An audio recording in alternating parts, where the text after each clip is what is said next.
In 2025, with all the hype around Blender, Maya, and Houdini, you'd think 3ds Max would be collecting dust. But here's the twist: professionals are still using it every single day. Why? In this video, I'll break down why 3ds Max is still a go-to tool in major industries like architecture, game development, and VFX. If you're wondering whether it's worth learning or why it hasn't died yet, you're in the right place. And there's one specific feature that 3ds Max has that many artists still say beats every other 3D software. You'll see why that one feature alone might be a game changer. Let's start with the obvious. 3ds Max is a legacy tool. It's been around for decades, and that matters. Studios have pipelines, plugins, and entire workflows built around it. Switching tools? That costs time, money, and retraining entire teams. For architecture, visualization, and game studios, 3ds Max is still baked into production.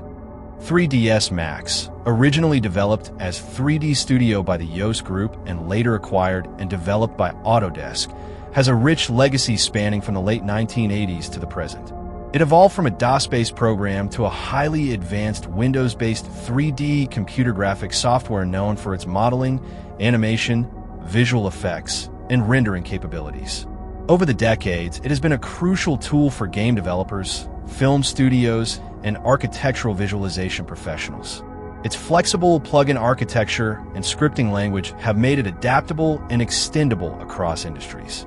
Its legacy also includes a significant impact on design and architectural workflows, where it shifted traditional drafting towards dynamic, photorealistic visualization and real-time digital walkthroughs, transforming project presentation and planning fundamentally. The ongoing development brought cumulative knowledge bridging computer graphics theory with practical applications in architecture and design. Its legacy also includes a significant impact on design and architectural workflows, where it shifted traditional drafting towards dynamic, photorealistic visualization and real-time digital walkthroughs, transforming project presentation and planning fundamentally.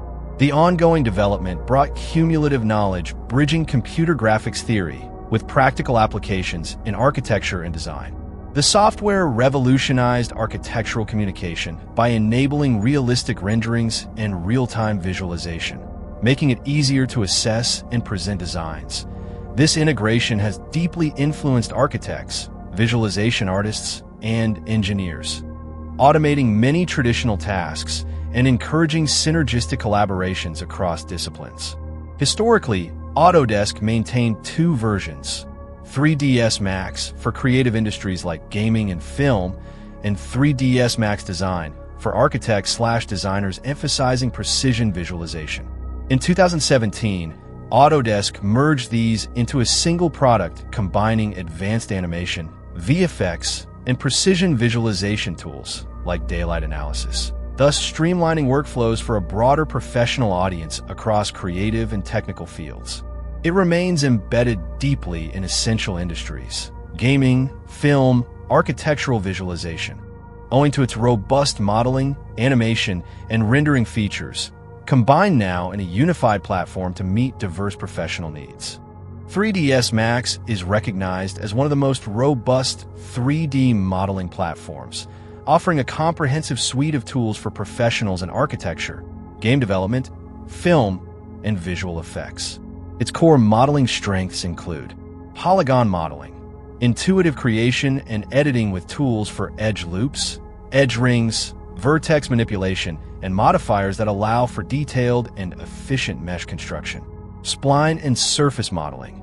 Advanced spline tools enable the creation of organic and precise shapes, often used in architectural modeling. NURBS and parametric modeling.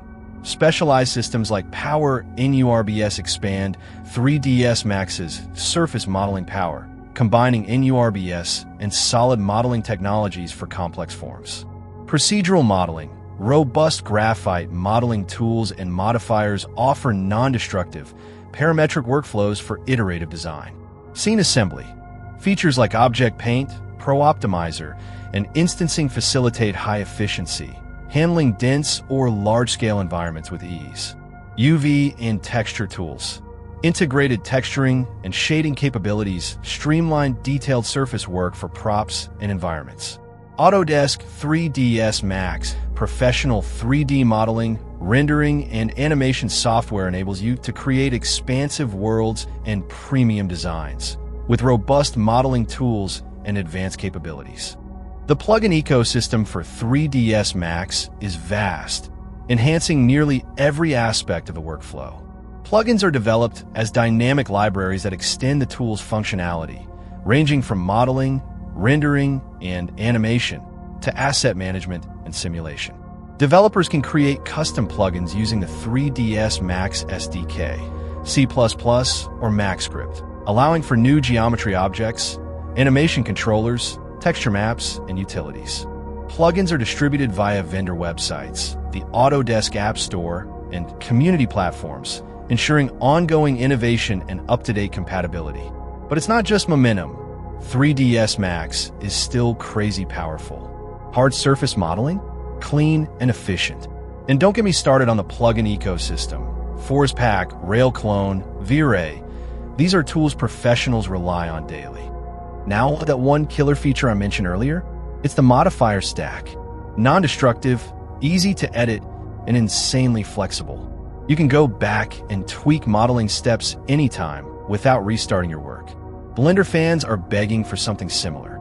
In 2025, big firms in architecture, engineering, and gaming still use 3ds Max as their main modeling tool. It's fast, customizable, and deeply compatible with CAD and BIM tools. That's why architects still trust it more than anything else. So should you learn 3ds Max in 2025? If you're eyeing jobs in visualization or AAA game dev, maybe, but there's one big downside you should know before committing. I'm breaking down the pros and cons of 3ds Max versus Blender in my next video. So make sure you subscribe and turn on the bell. You won't want to miss it.